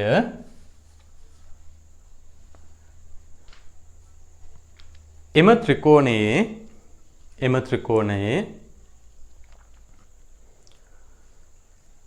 අභ්‍යන්තර සම්මුඛ කෝණ දෙකෙහි එකතුවට සමාන වේ. අභ්‍යන්තර සම්මුඛ කෝණ දෙකෙහි එකතුවට සමාන වේ. හරි. ලියලා ප්‍රමේය රතු පාටින් කොටුවක් දාගන්න. අපි ඊට පස්සේ මේ ප්‍රමේයෙන් කියවන දේ රූප සටහනකිනුත් ඇඳලා පෙන්නමු. එහෙනම් පුතේ මේ ප්‍රමේයෙන් කියන්නේ ඕනෑම ත්‍රිකෝණයක පාදයක් දික් කිරීමෙන් සෑදෙන බාහිර කෝණය. එහෙනම් මේ බලන්නකෝ අපි අරකම ගමු ABCD කියලාම මේ ත්‍රිකෝණය. ඔන්න පාදයක් දික් කිරීමෙන් බාහිර කෝණයක් හැදිලා තියෙනවා ACD කියලා. මෙන්න මේ පාදයක් දික් කිරීමෙන් සෑදිච්ච බාහිර කෝණයේ අගය සමාන වෙනවලු. හොඳට කියවන්න ප්‍රමේය. දැන් අපි රතු පාටින් ලියපු එක අපිට කියනවා ඕනෑම ත්‍රිකෝණයක පාදයක් දික් කිරීමෙන් සෑදෙන බාහිර කෝණයේ අගය, මෙන්න මේ බාහිර කෝණයේ අගය මේ ත්‍රිකෝණයේ අභ්‍යන්තරයේ තියෙන සම්මුඛ කෝණ දෙකේ එකතුවට සමානයිලු. බලන්නකෝ වචන දෙකක් එතන. ත්‍රිකෝණයේ අභ්‍යන්තර වෙන්නත් ඕනේ, සම්මුඛ වෙන්නත් ඕන.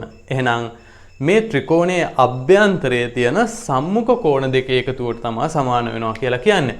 එහෙනම් පුතේ අභ්‍යන්තරයේ තියෙන්නේ මෙන්න මෙයාට සම්මුඛව, එයාට ඉදිරියෙන් ඉන්න කෝණ දෙකේ එකතුවට තමයි සමාන වෙන්නේ. පැහැදිලිව තේරුම් ගන්න. එහෙනම් මේ බාහිර කෝණයේ අගය මෙන්න මේ අභ්‍යන්තර සම්මුඛ කෝණ දෙකේ එකතුවට සමානයි කියලා අපිට කියනවා. එකතුවට සමානයි කියලා කියනවා. එහෙනම් මේක අපිට ප්‍රමේයක් විදිහට දැන් ඔන්න රූප සටහන අපි ඇඳා. ප්‍රමේය ලීවා රූප සටහනත් ඇඳා. මේක අපිට ලියන්න පුළුවන් එහෙනම් මෙහෙම. ප්‍රමේයට අනුව මේ බාහිර කෝණය ACD. එහෙනම් ACD බාහිර කෝණයේ අගය සමාන වෙනවා කාටද? මෙන්න මෙතන කෝණයටයි මෙතන කෝණයයි එකතුවට. එහෙනම් අපිට ABC එකතු කිරීම BAC. හරි. පැහැදිලි නේද? අභ්‍යන්තර සම්මුඛ කෝණ දෙකේ එකතුවට තමයි මේ බාහිර කෝණයේ අගය සමාන වෙන්නේ. හරි. ලියා ගන්නකො පුතේ. එහෙනම් මේකත් ඇඳලා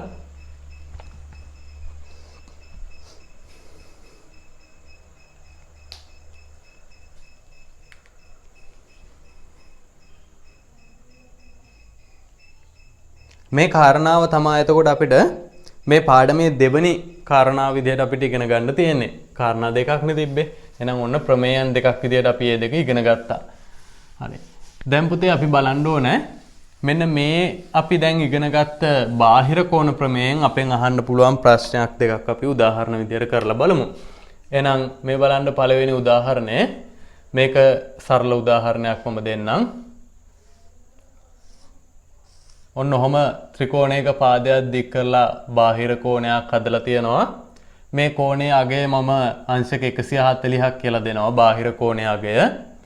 මෙයාගේ අභ්‍යන්තර සම්මුඛ කෝණ දෙකෙන් එකක් මම දෙන්නම් අංශක 65ක් කියලා. අනිත් කෙනා මම අංශක x කියලා දෙන්නම්. එතකොට මට මේ x කියන කෝණයේ අගය ඕනේ. පුතේ හරි නේද? පාදයක් දික් කරලා හැදිලා තියෙනවා බාහිර කෝණයක්. මෙන්න අභ්‍යන්තරයේ සම්මුඛ කෝණ දෙක. මේකනේ අභ්‍යන්තර කෝණය. එයාට සම්මුඛව එයාට ඉස්සරහින් ඉන්න කෝණ දෙක තමයි අභ්‍යන්තර සම්මුඛ කෝණ කියලා කියන්නේ. එහෙනම් පුතේ අපිට ලියන්න පුළුවන් මෙන්න මෙහෙම ප්‍රමේයට අනුව මේ බාහිර කෝණයේ අගය සමානයි කාටද? අභ්‍යන්තර සම්මුඛ කෝණ දෙක එකතුවට. හරි නේද? බාහිර කෝණයේ අංශක 140 සමානයි. මෙතන අංශක 65කුයි මෙතන x එකකුයි තියෙනවා.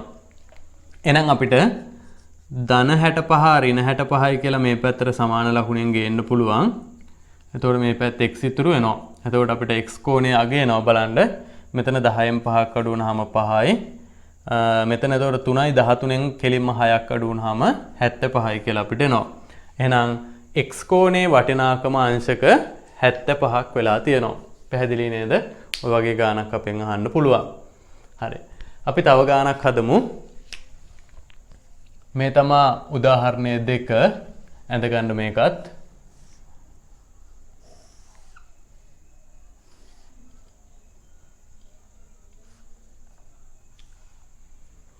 මෙතනදී මම මෙන්න මෙයාව බාහිර කෝණයක් දෙකක් ඇඳලා තියෙනවා. එකක් මෙන්න මේ ශීර්ෂයේදී බාහිර කෝණයක් තියෙනවා. අනික මෙතනදී බාහිර කෝණයක් තියෙනවා. එතකොට මෙතන A කියලා අගයක් දීලා තියෙනවා මම. මෙන්න මෙයාව මම දෙනවා අංශක 50ක් විදිහට. ඊළඟට මෙන්න මෙතන බාහිර කෝණයේ අගය මම දෙනවා අංශක 112ක්. මෙතන දෙනවා මම අංශක B කියලා. එතකොට පුතේ මට මේ A සහ B වල අගයන් දෙක තමයි හොයාගන්න ඕනේ. හරි. හිතලා බලන්න අපි කොහොමද AB වල අගයන් දෙක හොයන්නේ කියලා. අපි A ද ඉස්සරවම හොයන්නේ B ද ඉස්සරවම හොයන්නේ කියලා ඔයාලා හිතලා බලන්න. අපිට ඉස්සරවම හොයන්න ලේසි කවුද කියලාත් හිතන්න චුට්ටක්. දැන් බලන්න පුතේ මේ බාහිර කෝණය ගත්තාම එයාගේ අභ්‍යන්තර සම්මුඛ දෙන්න මෙන්න මේ දෙන්න. ඉතින් අපි මෙයාගේ B දන්නේ නැතුව A හොයන්න බෑ. හැබැයි මේ බාහිර කෝණය ගත්තාම අභ්‍යන්තර සම්මුඛ දෙන්න මෙයයි මෙයයි. අපිට මෙයා හොයන්න කියලාත් නැහැ. එහෙනම් අපිට ඒක වැඩකුත් නැහැ. හැබැයි පුතේ මෙන්න මෙතන මේ කොටස අමතක කරන්න මේ මං අතින් වහලා ඉන්න කොටස අමතක කරන්න. මෙතන සරල රේඛාවක් මත බද්ධ කෝණනේ. එහෙනම් අපිට B නිකම්ම හොයාගන්න පුළුවන් නේ. හරි. එහෙනම් අපි ලියනවා B එකතු කිරීම අංශක 112 සමානයි 180ට හේතුව සරල රේඛාවක් මත බද්ධ කෝණ.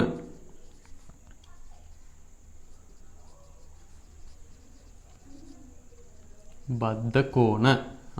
එහෙනම් අපිට B කියන කෝණයේ වටිනාකම හොයාගන්න පුළුවන් 180න් 112ක් අඩු කරපුවාම මෙතන 8ක් එනවා. 7න් එකක් ගියාම 6යි. එහෙනම් අංශක 68ක් කියලා අපිට එනවා B වල අගය. ඔන්න අපි B වල අගය හොයාගත්තා. දැන් අපිට පුළුවන් බාහිර කෝණ ප්‍රමේය දාලා A කියන කෝණය A කියන බාහිර කෝණය සමානයි අභ්‍යන්තර සම්මුඛ කෝණ දෙකේ එකතුවට. එහෙනම් 50 ධන අංශක B. හරි නේද? A කියන කෙනා සමාන වෙන්නේ මෙන්න මේ අභ්‍යන්තර කෝණ දෙකට. අභ්‍යන්තර සම්මුඛ කෝණ දෙකට. එහෙනම් අපි දැන් දන්නවා B කියන්නේ අංශක 68යි කියලා. එතකොට අපිට A වල අගයක් එනවා 50ට 68ක් එකතු කරපුවාම අංශක 118ක් කියලා. හරි. ඔය උදාහරණ දෙකත් පුතේ වීඩියෝ එක නතර කරලා එනන් ලියා ගන්න.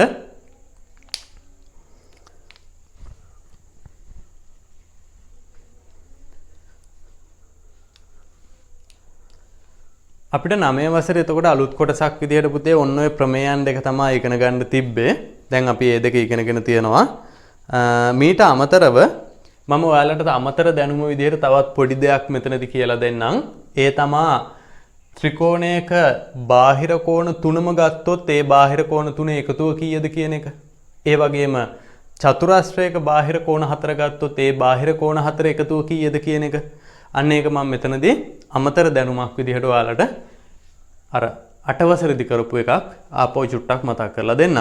එහෙනම් පුතේ මේ උදාහරණ දෙක ලියාගෙන යටින් ලියා ගන්න අමතර දැනුමට කියලා ලියා ගන්න යටින් මේ උදාහරණ දෙක ලියලා අමතර දැනුමට කියලා යටින් ලියා ගන්න.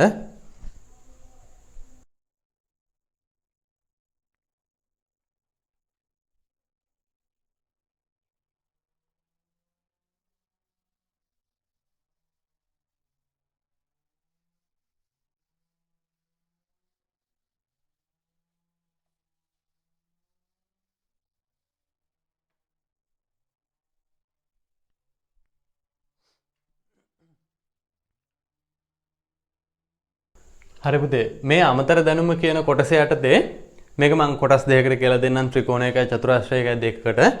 ලියන්න පළවෙනි එක රෝම ඉලක්කම 1 ත්‍රිකෝණයක බාහිර කෝණ තුනෙහි ඓක්‍යය. ත්‍රිකෝණයක බාහිර කෝණ තුනෙහි ඓක්‍යය.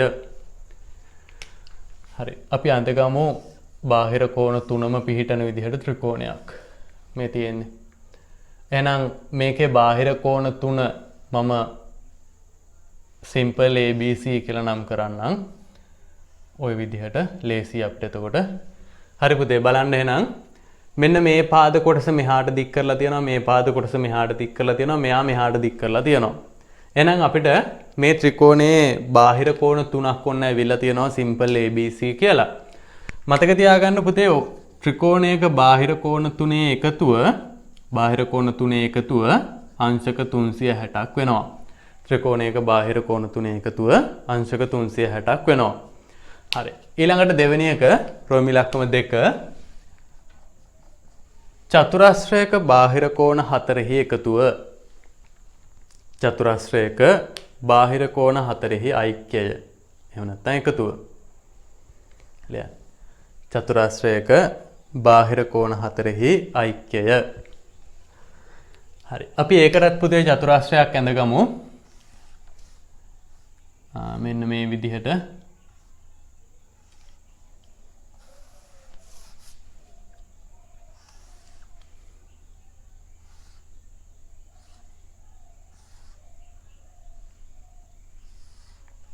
හරි මේකෙදි මම පොඩ්ඩක් වෙනස් කරා.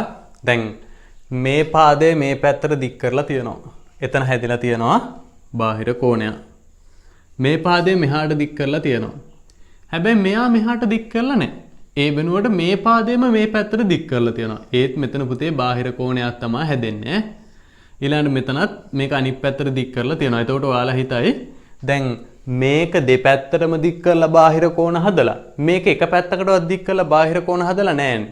හරි පුතේ ඒක ගැටලුවක් නැහැ. හේතුව මෙන්න මෙතනදී මෙයාව අපි මේ පැත්තට දික් කරලා බාහිර කෝණයක් හැදුවත් මේ විශාලත්වයටම සමාන බාහිර කෝණයක් තමයි හැදෙන්නේ. හේතුව ඔතන ප්‍රතිමුඛ කෝණ හැදෙන හින්දා. හරි. ඕන්නම් මෙන්න මෙහෙම මම ඇඳලා පෙන්නන්නම්. මේ බලන්නකෝ. දැන් මේක මේ පැත්තට දික් කරලා තියෙනවා. ඔන්න මෙතන එක හැදිලා තියෙනවා. මෙතන මෙහෙම හැදිලා තියෙනවා. මේක මම මෙහාට දික් කරනවා. එතකොට පුතේ මෙතනනේ හැදෙන්නේ බාහිර කෝණයක්. ඉතින් දැන් හැදිලා තියෙන්නේ මේ අතට. ඉතින් මේ දෙකේ සමානත්වයක් වලට පේනව නේද?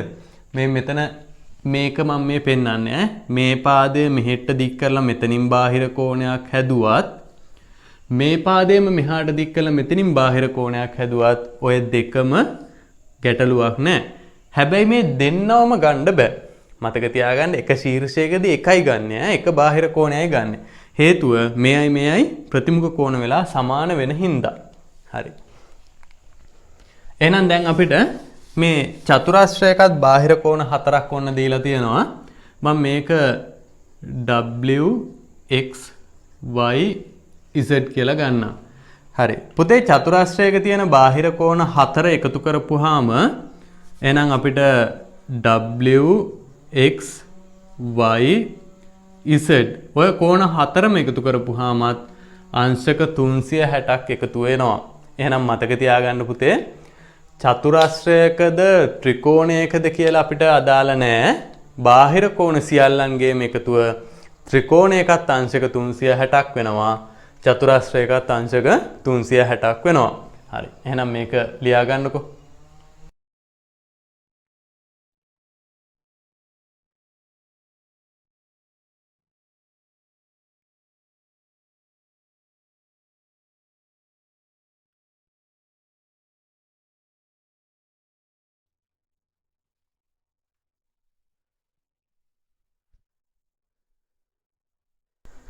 දැන් පුතේ අපිට ඉගෙන ගන්න තිබ්බ ටික නම් අපි 9 ශ්‍රේණිය ටික ඉගෙනගෙන ඉවරයි.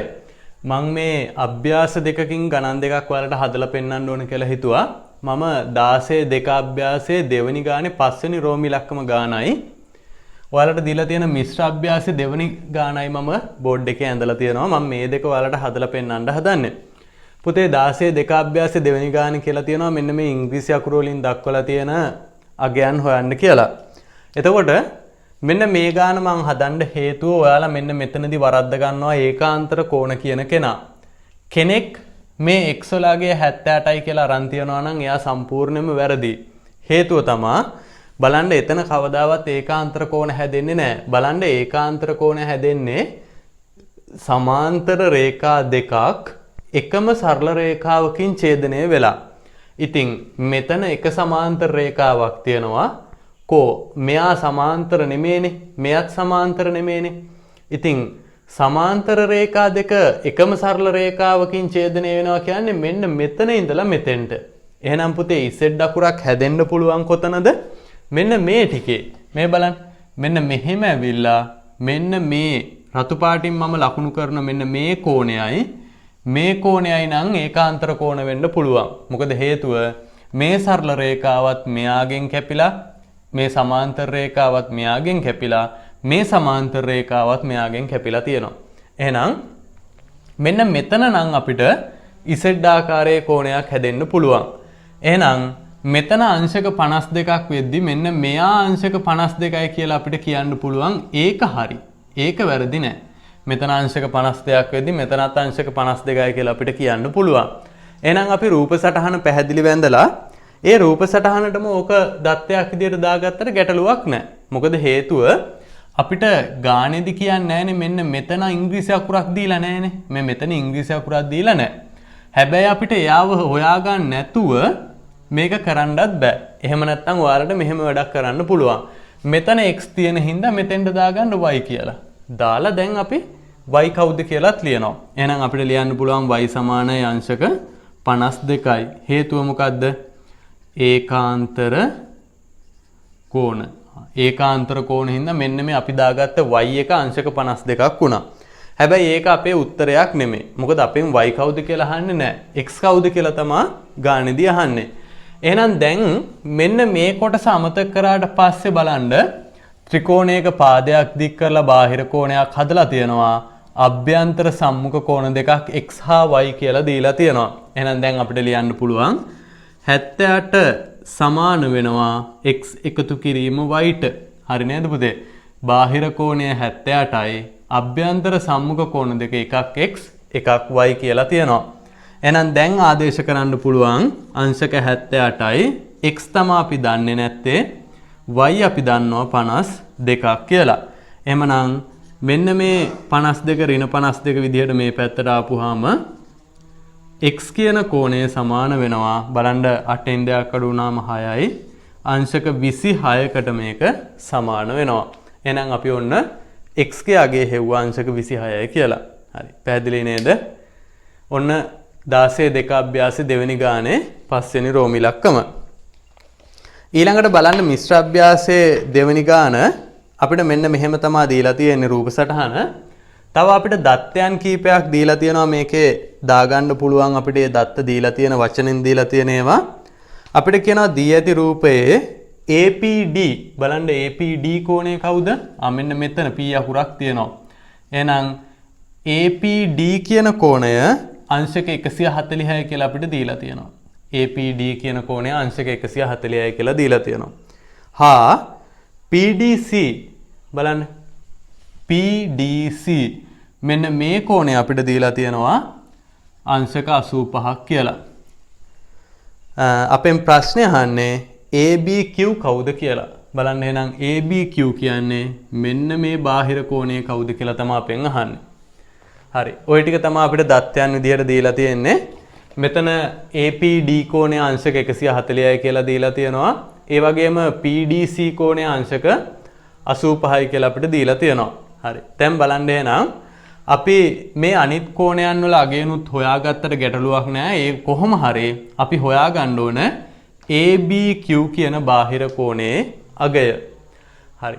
දැන් මේකේ තවත් දත්ත විදිහට සමාන්තර රේඛා යුගලයන් දෙකක්. මෙතන එක සමාන්තර රේඛා යුගලයක් QC එකයි PD එකයි. ඒ වගේම AB එකයි CD එකයිත් අපිට සමාන්තර රේඛා යුගලයක් විදිහට දීලා තියෙනවා. හරි. අපි එහෙනම් ඒ වගේම ප්‍රයෝජන අරගෙන මේ ගාන හදාගෙන යමු.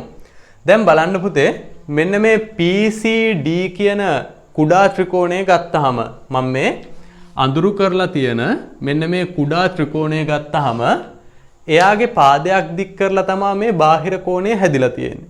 එහෙනම් අපිට මෙන්න මේ කෝණයේ අගය හොයාගන්න පුළුවන් නේ. මෙයා හොයාගන්න පුළුවන්. ඒ කොහොමද කියලා දැන් තේරෙන්න ඕනේ. PCD ත්‍රිකෝණයේ බාහිර කෝණය අංශක 140යි අභ්‍යන්තර සම්මුඛ කෝණ දෙක මෙන්න මේ දෙන්න. එකක් 85යි අනික අපි දන්නේ නැහැ. එහෙනම් මේවා අපි පැහැදිලිව ලියන්න ඕනේ. අපි එහෙනම් ලියනවා PCD ත්‍රිකෝණය සලකා. දැන් මේ සලකන්නේ PCD කියන ත්‍රිකෝණය.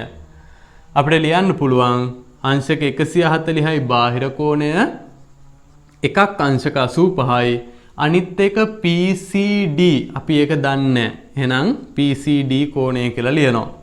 දැන් එහෙනම් අංශක 140න් අංශක 85ක් අඩු කරලා අපිට පුළුවන් PCD කියන කෝණය කවුද කියලා හොයාගන්න. හරි බලන්න එහෙනම් අපිට PCD කෝණය එනවා මෙතන අංශක 5යි 13න් 5ක් අඩු වුණාම 5යි කියලා එනවා. එහෙනම් හරි මේකට ඉරි ගහන්න එපා උත්තරේ නෙමෙයිනේ. අපිට අංශක 55ක් කියලා එනවා PCD කියන කෝණය. පැහැදිලිද? දැන් එතකොට අපි මේ හොයාගත්ත කෙනාවත් මේ රූප සටහනට දාගමු. එතකොට අපිට මේක ලේසි. එහෙනම් මෙතන අංශක 55යි. දැන් බලන්න පුතේ මෙන්න මේ AB සහ CD සමාන්තර රේඛා දෙක ගත්තාම මෙන්න මෙතනින් හැදෙනවා Z අකුරක්. මේ බලන්න මම රතු පාටින් අඳිනවා ඔන්න Z අකුර. මෙන්න මෙහෙම හැදෙනවා Z අකුරක්. එහෙනම් අපිට පුළුවන් මෙතන කෝණය 55යි නම් මෙයත් අංශක 55යිම කියන්න. හැබැයි දැන් ඕකත් අපි යටින් ලියන්න ඕන. එහෙනම් අපි ලියන්න ඕන BAC කෝණය සමානයි අංශක 55ට. හේතුව ඒකාන්තර කෝණ.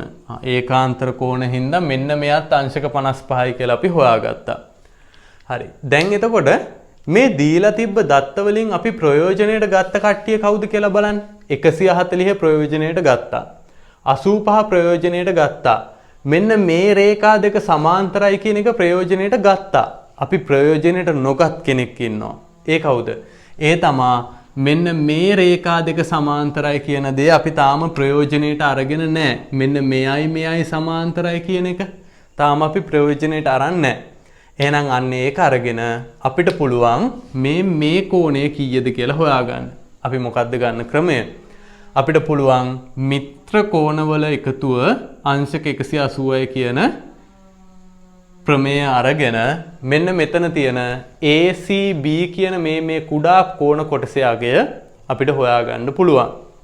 හරි. එහෙනම් මම මෙන්න මේ පළවෙනි කොටස මේ අපේ මේ ගාන මකලා ඉඩමදි හින්දා මම මේ පැත්තට එක හදන්නම්. දැන් මෙතන පැහැදිලිව බලා ගන්න මේක කොහොමද වෙන්නේ කියන එක. නැත්තම් මේ මිත්‍ර කෝණය ගත්ත හැටි පැටලෙන්න පුළුවන් ඈ. හරි. මේ බලන්නකෝ. දැන්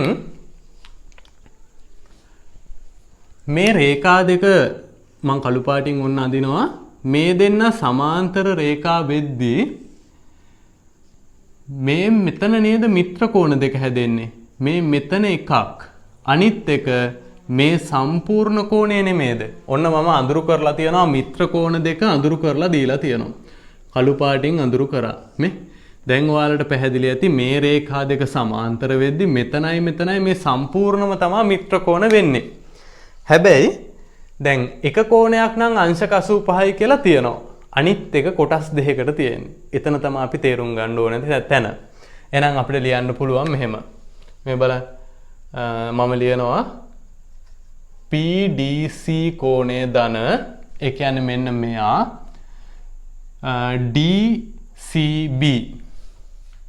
DCB සමානයි 180යි. හේතුව මිත්‍ර කෝණ. හරි. ඕක තේරුම් ගන්න හොඳට ඉස්සලා මොකක්ද ලියුවේ? PDC මෙන්න මේ කෝණය එකතු කිරීම DCB සමානයි 180යි මිත්‍ර කෝණ හින්දා. දැන් අපිට PDC වෙනුවට අංශක 85ක් දාන්න පුළුවන්. හැබැයි DCB වෙනුවට දාන්න බෑ. එහෙනම් අපි DCB කෝණය හොයාගන්න ඕනේ. හරි. දැන් එහෙනම් මේ බලන්න. DCB කෝණය එනවා අපිට 180 ඍණ 85. එහෙනම් DCB කෝණයේ අගය අංශක 95යි කියලා අපිට එනවා. DCB වල අගය අංශක 95යි කියලා ඔන්න ඇවිල්ලා තියෙනවා. හැබැයි අපිට DCB වල නෙමෙයි අගය ඕනේ. මෙන්න මේ කොටසේ අගය ඕනේ. මේ කොටසේ අගය. ඇයි ඒ කොටසේ අගය ඕනේ? මෙන්න මේ බාහිර කෝණයට අභ්‍යන්තර සම්මුඛ කෝණ වෙන්නේ මේ දෙන්න. එහෙනම් අපිට මෙන්න මේ කියන DCB සම්පූර්ණ කෝණේ නැහැ. අපිට ඕන එහෙනම් ACB කවුද කියලා. දැන් අපිට ලියන්න පුළුවන් එහෙනම් ACB කෝණය ධන. ඒ කියන්නේ ACB මෙන්න මෙයාට DCP එකතු කරපුවාම තමා මේ 95 හැදෙන්නේ. ඒකනේ මෙතන හොයාගත්තේ. මං එහෙනම් මෙතන එම නිසා කියලා දාන්නම්. මේක හින්දා තමා මෙහෙම ලියවේ. මේ කළු පාටින් ලකුණු කරලා තියෙන දෙකේම එකතුව 95යිලු. එහෙනම් මේ 55 අඩු කරපුවාම ඉතුරු වෙනවනේ මෙතන 40. ඒක නේද අපිට ඕන කෝණේ ACB. ඒක දැන් මේ ලියන හැටි පෙන්වන්නේ. මෙතන එහෙනම් 55යි. මෙතන 95යි. එහෙනම් අපිට එනවා ACB එක 95 ඍණ 55. ACB කෝණය අංශක 40යි. ඔන්න අපි ඒකත් හොයාගත්තා. දැන් එහෙනම් මෙන්න මෙතන අංශක 55යි කියලා දන්නවා.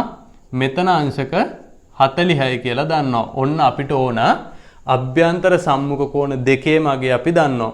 එහෙනම් දැන් අපිට ලියන්න පුළුවන් ABQ සමාන වෙන්නේ BAC කෝණයටයි ACB කෝණයටයි.